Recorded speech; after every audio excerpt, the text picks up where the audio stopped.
మధ్యమేధయాగ్నే మేధావినం కురు. పరమపిత పరమాత్మ దయ వల్ల మనము ఇక్కడ ఉపస్థితులమై ఉన్నాం. అయితే 18 రోజులు గీతా పారాయణము, ఇవాళ 18 అధ్యాయాలు కూడా పారాయణం జరిగింది. మళ్ళీ 18వ అధ్యాయం మళ్ళీ ఇంకొకసారి కూడా జరిగింది. అయితే వినడం వల్ల మాకేం జరుగుతుందండి, వింటే ఏమొస్తుందండి, అక్కడికి పోతే మాకేం వస్తుందండి అనే వాళ్ళు చాలా మంది ఉన్నారు. కానీ చాణక్యుడు ఎవరైతే మనకు ఇప్పటికీ మనము ఇంత గొప్ప సాంప్రదాయంలో ఉన్నామంటే, ఒకానొక సమయంలో విదేశీ దండయాత్రల నుంచి కాపాడినటువంటి చాణక్యుడు చంద్రగుప్తుని తయారు చేసినటువంటిది. ఆయన ఏమిటంటే వినడం వల్లనే ధర్మం అంటే తెలుస్తుంది. శ్రుత్వా ధర్మ జానాతి, శ్రుత్వా త్యజతి దుర్మతి, శ్రుత్వా జ్ఞానమవాప్నోతి, శ్రుత్వా మోక్షమవాప్నుయాత్ అంటాడు. చాణక్యుడు తాను రాసినటువంటి పుస్తకంలో చాలా మొదటిలోనే రాస్తాడు, వినడం వల్లనే ధర్మం అంటే తెలుస్తుంది. వినడం అభ్యాసం చేసుకోవాలి. ఎవరి మాట వినాలి మరి? ఎవరి మాట వింటే తెలుస్తుందంటే గొప్పవారి మాట, వేద పండితుల మాట, వైదికుల మాట. అది ఆచరించి ఎవరైతే సుఖమైనటువంటి, జ్ఞానమయమైనటువంటి, యజ్ఞమయమైనటువంటి జీవనం గడుపుతున్నటువంటి వారి మాట వినాలి. ఎవరి మాట వినడం వల్ల మనము ఉత్తములము అవ్వగలుగుతామో, ఎవరి మాట వినడం వల్ల సుఖము వైపుకు నడుస్తామో వారిని మనం గుర్తించాలి. ఎందుకంటే చాలా మంది ఉంటారు చెప్పేటటువంటి వారు, అని చేసి చూపించేవారు. ఇట్లా స్వామీజీలా కొందరే ఉంటారు. ఇక్కడ యజుర్వేదము జరిగింది, మొట్టమొదట యజ్ఞము 10 రోజులు, తర్వాత సామవేదము జరిగింది, ఇప్పుడు గీత జరిగింది. 2 వేదాల యజ్ఞం జరిగిన తర్వాత గీతా యజ్ఞం జరిగింది. గీత 2 అక్షరాలు అయినాయి, యజ్ఞాలు 2 వేద యజ్ఞాలు అయినాయి. మళ్ళీ ఇంకా 2 కాబోతున్నాయి, అథర్వవేదం కాబోతున్నది. ఇది భాగ్యము, సుకృతము మనందరికీ. వేదము వినబడింది, ఇప్పుడు గీత వినబడుతుంది. ఇది బ్యాలెన్స్ చేయడానికి వస్తుంది అనమాట. గీత మధ్యలో మనకి అయిపోయింది ఇవాళ పూర్ణాహుతి. ఎంత గొప్పగా జరిగిందంటే ఈ యజ్ఞం కూడా 3 సార్లు ఒక్కొక్క అధ్యాయము, ఒక్కొక్క పూటలో 3 సార్లు పారాయణము. పొద్దున 3 సార్లు పారాయణము, సాయంకాలము యజ్ఞము, మృత్యుంజయము, గాయత్రి. ఇది ఒక ప్రాసెస్ ఎట్లా జరిగిందంటే, సరిగ్గా ఒక గోడ కట్టినట్టు, ఒక మంచి బొమ్మను చెక్కినట్టు ఎంత గొప్పగా జరిగిందంటే, మోక్ష సన్యాస యోగం వరకు వచ్చినాం. మొదటి రోజు అర్జునుడు ఏడుస్తున్నాడు అని చెప్పాం. అర్జున విషాద యోగము, మధ్యలో అన్ని జరుగుతూ కర్మయోగము, జ్ఞానయోగము, సాంఖ్యయోగము, అన్ని యోగములు అయి చివరికి పురుషోత్తమ యోగం అన్నీ అయి చివరికి ఏమొచ్చినా మోక్ష సన్యాస యోగం వరకు వచ్చాం. పూర్ణాహుతి అంటే అర్థం అదే, మోక్షం అంటే అర్థం అదే. మోక్షం మన జన్మకు మోక్షం ఏదైతే ఉందో అది ఈ విధంగా పూర్ణాహుతి అవ్వాలి, పరిపూర్ణం అవ్వాలి, సగం సగం అవ్వద్దు. అది ఇక్కడ వినడం వల్ల జరుగుతుంది. ఇంతసేపు చెప్పారు గురువు గారు, ఇంత గొప్ప వచనము చెప్పారు. అందులో కొన్ని మనము మన జీవితంలో ఉపయోగించుకోవాలి, వాడుకోవాలి, ఆచరించాలి. మన తోబుట్టువులకు, మీ మిత్రులకు, మీ కడుపులో పుట్టినటువంటి వారికి వాటి గురించి బోధ చేయాలి. మాకు చిన్నప్పుడు పాఠశాలలో ఏమైనా కథలు చెప్తే మేము ఇంటికి పోయి మా అమ్మని కూర్చోబెట్టుకొని, నాన్నని కూర్చోబెట్టుకొని, మా ఫ్రెండ్స్ ఎవరైతే ఉంటారో మిత్రులు వాళ్ళందరినీ కూర్చోబెట్టుకుని ఆ కథ చెప్పేవాళ్ళం. అది మాకు గుర్తుండిపోయేది. అది మాకు జీవితంలో అంతా ఇప్పటి వరకు కూడా గుర్తున్నాయి. అట్లా ఇక్కడ జరిగినటువంటి ప్రతి విషయాన్ని మనము మనన చేసుకుంటూ మళ్ళీ మన జీవితంలో దాన్ని ఉపయోగించుకుంటేనే దానికి సార్థకత. లేకుంటే ఏంది, ఎక్కడ వేసిన బొమ్మలు అక్కడే ఉంది, పాడిందే పాడురా పాసకొల్ల దాసని ఏదైతే ఉందో అంతే ఉంది, ఏది చెప్తున్నావు అదే చెప్తున్నావు, ఎక్కడున్నావు అక్కడే ఉన్నావు. ఏం నువ్వు మన జీవితానికి అర్థమేం లేదు. అందుకని గురువు గారు చెప్పిన ప్రతి మాట ఆణిముత్యము, ఒక గొప్ప విషయం. అందుకని ఒకసారి ఏం జరుగుతుందట, ఒక జాలరి రోజు పోయి చేపలు పట్టుకొస్తున్నాడు. పట్టుకొస్తుంటే మెల్లిమెల్లిగా జాలర్లు ఎవరైతే చేపలు పట్టే వాళ్ళ సంఖ్య పెరిగింది. పెరుగుతున్నప్పుడు వీడికి తక్కువ దొరుకుతున్నప్పుడు ఈయన ఏం చేసిందట, రాత్రే పోయి కూర్చుంటా, నేను రాత్రే పోయి వల వేసి పట్టేసుకొని నేను ఉదయానికి తిరిగి వస్తా, నాకు ఎక్కువ చేపలు దొరుకుతాయి అనుకున్నాడట. పోయి అర్ధరాత్రి పోయి వల వేసిండు చెరువులో. వేసి కాలక్షేపానికి ఏం చేయాలని మెల్లిమెల్లిగా ఒడ్డున్నటువంటి ఏవో రాళ్ళు తీస్తూ అటు విసిరేస్తున్నాడు, ఇటు విసిరేస్తున్నాడు, నీళ్ళలో విసిరేస్తూ ఉన్నాడు. అయితే మెల్లిమెల్లిగా సూర్యోదయం కాబోతున్నప్పుడు ఒక రాయి తీసుకొని ఇట్లా వేయబోయినాడు, ఇట్లా పైకి పట్టినాడు. ఆ రాయి మెరిసింది అనమాట, రత్నంగా మెరిసింది. మెరవగానే అదే చివరి రాయి ఉన్నది ఆయన చేతిలో. అప్పటి వరకు వేసిన అయ్యో నేను రాళ్ళు అనుకొని రత్నాలను విసిరేసా అని చాలా బాధపడ్డాడు. అంటే ఆయన ఏదైతే పాడేశాడో అవన్నీ రత్నాలు, అమూల్యమైనటువంటివి, చాలా విలువైనటువంటివి. మన జీవితంలో కూడా అదే చేస్తున్నాం మనం. ప్రతి క్షణము ఏదైతే ఉందో, ప్రతి నిమిషము, ప్రతి గంట, రోజు, సంవత్సరాల కొద్దీ మనం విసిరేస్తున్నాం. ఒక సద్గ్రంథ పఠనము లేదు మన జీవితంలో, ఒక మంచి సాంగత్యం లేదు, ఒక మంచి మాట వినడం లేదు, మంచి మాట అనడం లేదు, చూడడం లేదు. అట్లా రత్నాలు లాంటి రోజులు, కాలం రాదు తిరిగి, పాడేసినవి దొరకవు. ఇట్లా మనం మళ్ళీ జన్మ వస్తుందా అంటే చెప్పలేము.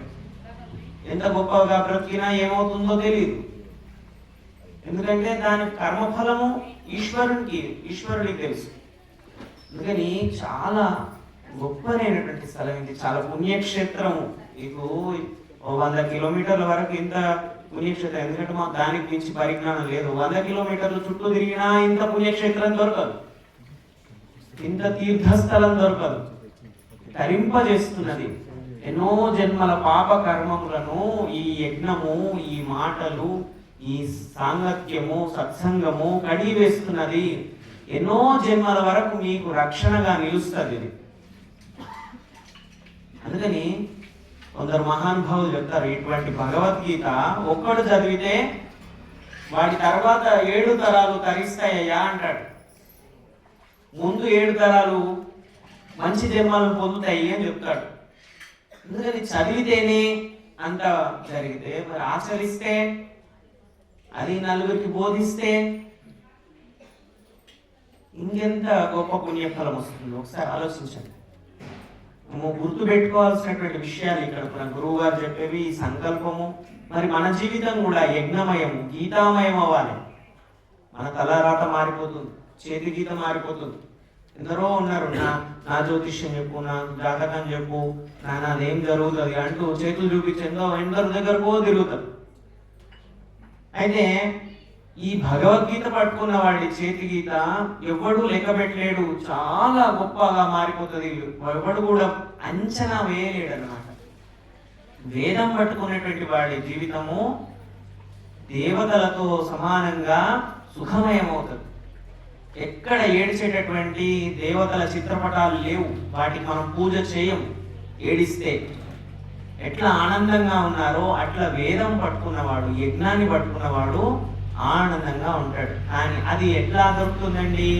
ఎంత చేసినా మాకు మళ్ళీ అటువంటి ధ్యాస వస్తలేదు అంటే సులభమైనటువంటిది ఏంటంటే, మనకు ఐశ్వర్యస్య విభూషణం సుజనత శౌర్యస్య వాక్ సంయమో జ్ఞానాస్యోపశమ శ్రుతస్య వినయో విత్తస్య పాత్రే వ్యయః అక్రోధస్తపసః క్షమా ప్రభవితో ధర్మస్య నిర్జ్వాజత సర్వేషామపి సర్వకారణమిదం శీలం పరం భూషణం. సంపదకు మంచి నడవడే అలంకారం. సంపదలు ఉన్నాయి అంటే దానికి అలంకారం ఏంది? అటువంటి దానికి అలంకారం, ప్రతి దానికి అలంకారము అవసరం. సంపదలు ఉన్నటువంటి వాడికి మంచి నడవడిక అలంకారం. శౌర్యానికి మిత్ర భాషణమే అలంకారం. శౌర్యవంతులకు మిత్ర భాషణమే అలంకారంగా ఉంటుంది. జ్ఞానానికి శాంతి, శాస్త్ర పాండిత్యానికి వినయము. మరి ఇవన్నీ అందరి దగ్గర లేకపోవచ్చు, కానీ ధనానికి ఏంది అలంకారము అంటే దానము. ధనానికి దానము అలంకారం. అటువంటి దాన గుణాన్ని పొందడం వల్ల మనకు ఉత్తమమైనటువంటి కర్మలు ఆచరించాలని అనిపిస్తుంటుంది. తపస్సుకు క్రోధము లేని తత్వము, సామర్థ్యానికి క్షమ అలంకారము, అన్నింటికంటే మించిన అలంకారము ఉత్తమమైన వ్యక్తిత్వమే ఉంటుంది. అందుకని ఈ భర్తృహరి చెప్పాడు ఇటువంటి ఈ పద్యం. అట్లా దేనికి ఏమి అలంకారమో దాన్ని మనము అలవాటు చేసుకోవాలి. దానాన్ని పెంచుకోవడం వల్ల మన జీవితంలో ఉన్నటువంటి రూపాయల నుంచి ఎంతో కొంత దానము చేయడం. ఇక్కడ ఏదో అవసరం ఉంది, ఒక సమిధ అవసరము, నెయ్యి అవసరము, కొబ్బరి అవసరము, లేదు ఒక ప్రసాదం చేయడానికి వస్తువులు అవసరము, ఇంకేదైనా అవసరం ఉంది. అటువంటి దానికోసం మన ధనాన్ని వెచ్చించడం వల్ల ధనము స్థిరత్వాన్ని పొందుతుంది, లక్ష్మి స్థిరత్వాన్ని పొందుతుంది. లక్ష్మి మన ఇంట్లో నిలకడగా ఉంటుంది. అది ఇవ్వకపోతే ఎట్లా అంటే, మనము ఒక చెరువుకు గట్టు కట్టినట్లు మన ధనానికి ఒక రక్ష ఎట్లా వేస్తాము అంటే అది దానము వల్ల వేస్తాం, సద్వినియోగం చేయడం వల్ల వేస్తాం. ధనాన్ని ఉత్తమ కార్యక్రమాలకు, యజ్ఞమునకు, ప్రచారానికి, వేద ప్రచారానికి, ధర్మ ప్రచారానికి మనం వినియోగిస్తే, దానము చేస్తే అక్కడ మనకు ధనము ఇంకా అభివృద్ధి చెందుతుంది, ఇంకా వృద్ధిలోకి వస్తుంది. ఎందుకు వస్తుంది అంటే ప్రకృతి ఏదైతే ఉందో, ధర్మం ఏదైతే ఉందో అది ధార్మికంగా నడిచినటువంటి వాడికి, యజ్ఞము చేసినటువంటి వాడికే ఉపయోగపడుతుంది. కృష్ణుడు రాముడు అరణ్యవాసం చేసినా, పంచపాండవులు అరణ్యవాసం చేసినా ఎవరికి రాజ్యం మళ్ళీ ప్రాప్తించింది అంటే వైదికులకు, దాన గుణము తెలిసినటువంటి వారికి, దానము గుణము ఉన్నటువంటి వారికి. హస్తస్య భూషణం దానం, చేతికి భూషణం దానమే. అందుకని అటువంటి దాన గుణాన్ని మనము పెంచుకొని ఇక్కడ ఏమైనా నీడ్స్, అవసరాలు ఉన్నటువంటి వారిని మీరు సమకూరుస్తారని మీ శక్తి అనుసారం ఎంత ఉంటే అంత, దానికి మించి కూడా ప్రయత్నం చేస్తూ ఉంటే ధనం అదే సంపద కూడుతూ వస్తుంది. కారణం ఉన్న చోట, సరిగ్గా అవసరం ఉన్న చోట అవసరమైన వ్యక్తికి మాత్రమే ధనము సముపార్జితం అవుతుంది అని శాస్త్రం చెప్పింది. లక్ష్మి హిరణ్యవర్ణాం హరిణీం సువర్ణ రజతస్రజాం చంద్రాం హిరణ్మయీం లక్ష్మీం జాత వేదో మమావహ. అంటే వస్తుంది, ఎవరికి వస్తుంది అంటే ఎట్లా సూర్యుడు చంద్రుడు అందరి కోసము వెలుతురుని ఇస్తూ ఉన్నారో అట్లా సమాజము కోసము, లోకహితార్థము ఎవడైతే ధనాన్ని వెచ్చిస్తూ ఉంటాడో వాడికి ధన సముపార్జన కలుగుతుంది. గుర్తుపెట్టండి, ఇది చాలా రహస్యమైనటువంటి విషయం. అందుకని ఇటువంటి చోట మనకు సద్వినియోగం చేస్తూ, మన జన్మ సార్థకత చేస్తూ, సమాజహిత కర్మలు చేస్తూ మనము ముక్తి వైపుకు, ధర్మము వైపుకు నడుస్తామని ఆశిస్తూ నాకు ఇట్టే అవకాశం ఇచ్చినందుకు పెద్దలకు, పూజ్యులకు, గురువులకు చాలా ధన్యవాదాలు. మీ అందరికీ కూడా కృతజ్ఞతలు. ఓం శం. ఇప్పటి వరకు